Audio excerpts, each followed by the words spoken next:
হরে কৃষ্ণ, রাধে রাধে বন্ধুরা, গিরিধারী গোপাল সোনা চ্যানেলে তোমাদের সবাইকে সুস্বাগতম। তোমরা সবাই কেমন আছো? আশা করি তোমরা সবাই ভালো আছো গোপাল সোনা কৃপায়।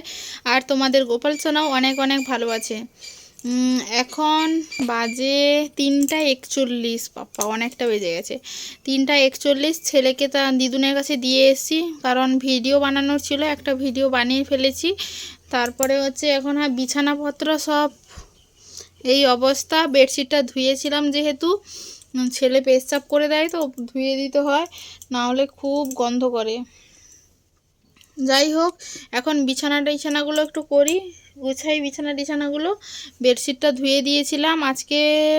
সকাল থেকে মেঘলা মেঘলা হয়েছিল, তাও মাঝে মধ্যে রোদ্দুর দিচ্ছে, মাঝে মধ্যে মেঘলা দিচ্ছে, আবার কখন বৃষ্টিও পড়ে যাচ্ছে।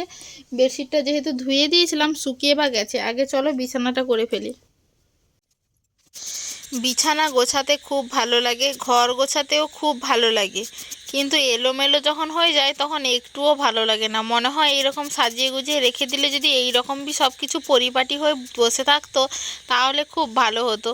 কিন্তু কি আর উপায় আছে? কোনো উপায় নেই। যাই হোক, কি আর করার আছে, জিনিস তো এইরকম গুছাতে হবে, আর বারবার এলোমেলোও হবে। আর এই ছেলেকে একবার রেখে দেবে, সব জিনিস টেনে টুনে সাজিয়ে রেখে দেবে, তো ও সব টেনে টুনে নিচে ফেলে দেবে। ওর কাজই হচ্ছে এইটা, সারাদিন শুধু বদমাইশি করা, আর কিছু না।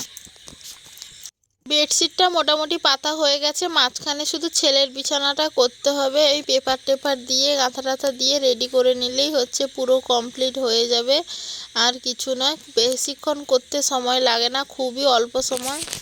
বিছানাটা করা কমপ্লিট হয়ে গেছে। আর এই যে মাঝখানের পজিশানটা দেখছো, এইটা হচ্ছে আমার ছেলের জন্য, যেহেতু পেচ্ছাপ করে। নিচে পেপার দেওয়া আছে, তার উপরে পেপার দিয়েছি, তারপরে এইটাতেও কিছুটা জল শুষে নেয়, তারপরে এই গাঁথাটা দিয়েছি, এটা ধুয়ে দেওয়া যায় তাই জন্য দিয়েছি। আর এই ফ্যানটা বদলাতে হয়েছে, কারণ আগের যে ফ্যানটা ছিল ওইখানে বসে আছে ওই ফ্যানটা চলে না, যখন তখন চলে আর যখন তখন চলে না। বাবা সেদিন সারিয়ে নিয়ে এলো, তারপরে যে কি হলো ভগবান জানে। এই ফ্যানটার সবই ভালো, স্পিড কমানো যায় না আর কি।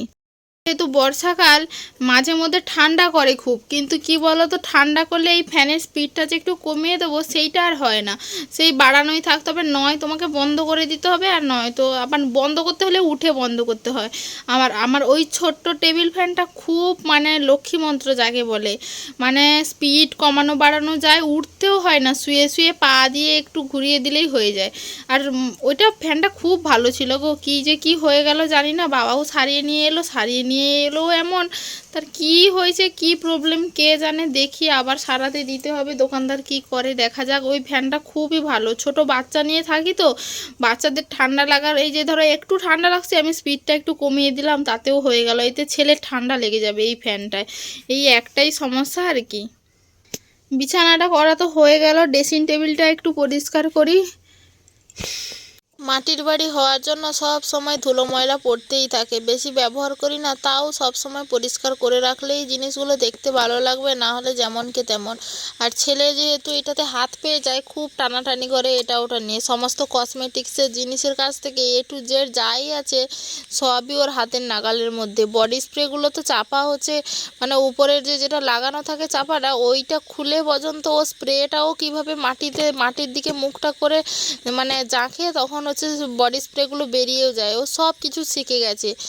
আর স্ট্যান্ডটা থেকেও আজকে যে ভিডিওটা করছি, স্ট্যান্ডটাও তো জানো অনেক দিন আগেই খারাপ হয়ে গেছে, লুজ হয়ে গেছে ছেলের জন্য, মানে খুব খারাপ অবস্থা। একটু ভিডিও খোঁজে করব ভালোভাবে, তাও করতে পারি না। স্ট্যান্ডটা চিট দিয়ে মারানো আছে, মারানো থাকলেও কি হবে, সে স্ট্যান্ড কাজ করে না, মাঝে মধ্যে পড়েই যায়।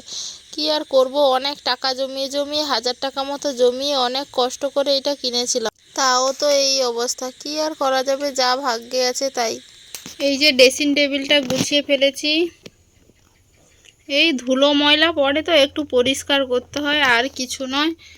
আর কোথায় রাখবো এই প্রোডাক্টগুলো? এখানে বেশিরভাগ ব্যবহারই হয় না, বেশিরভাগ প্রোডাক্টগুলো ছেলের তো, আর ব্যবহারও হয় না, কিছু হয় না, শুধু নামে সাজানো থাকে, আর কিছুই নয়।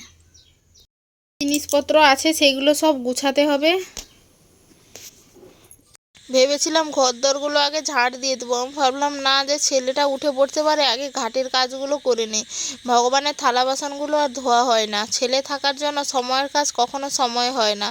যখন যেটা সময় পাই তখন সেটাই করি। পীতাম্বরী পাউডার দিয়ে সমস্ত কিছু মেজে নিচ্ছি। খুব তাড়াতাড়ি হয়, পীতাম্বর পাউডারটা দিয়ে মেজে নিলে সমস্ত বাসনগুলো চকচকও করে আর খুব তাড়াতাড়ি পরিষ্কারও হয়ে যায়। কাঁসার জিনিস তো ব্যবহার করি আর না করি, না করলেও তার রং বদলে যাবে, আর করলেও একদিন ভালো থাকে, তারপরের দিন সেই আবার ভালো করে আবার প্রতিদিন পীতাম্বর পাউডার দিয়ে মাজতে ঘষতে হয়, না হলে জিনিস চকচক করবে না। আর ভগবানের থালা বাসন সমস্ত জিনিসপত্র না চকচক না করলে দেখতেও ভালো লাগে না। যেহেতু ভগবানের সেবা যতটা সম্ভব পরিষ্কার পরিচ্ছন্ন সুন্দরভাবে করা যায় ততটাই ভালো হয়, কিন্তু আমাদের পরিবারে থেকে একই ঘরে সমস্ত কিছু থাকার কারণে যতটা পারি মেনে চলার চেষ্টা করি, সম্পূর্ণটা হয়তো পারি না। যাই হোক, জগন্নাথের কাছে প্রার্থনা করি ভগবান যেন আমাকে ভক্তি দেয়। আর আজকের ভিডিওটাও বেশি বড় করব না, ভিডিওটাও এইখানে শেষ করছি। যদি ভিডিওটা ভালো লাগে অবশ্যই লাইক কমেন্ট শেয়ার করতে একদম ভুলো না। হরে কৃষ্ণ।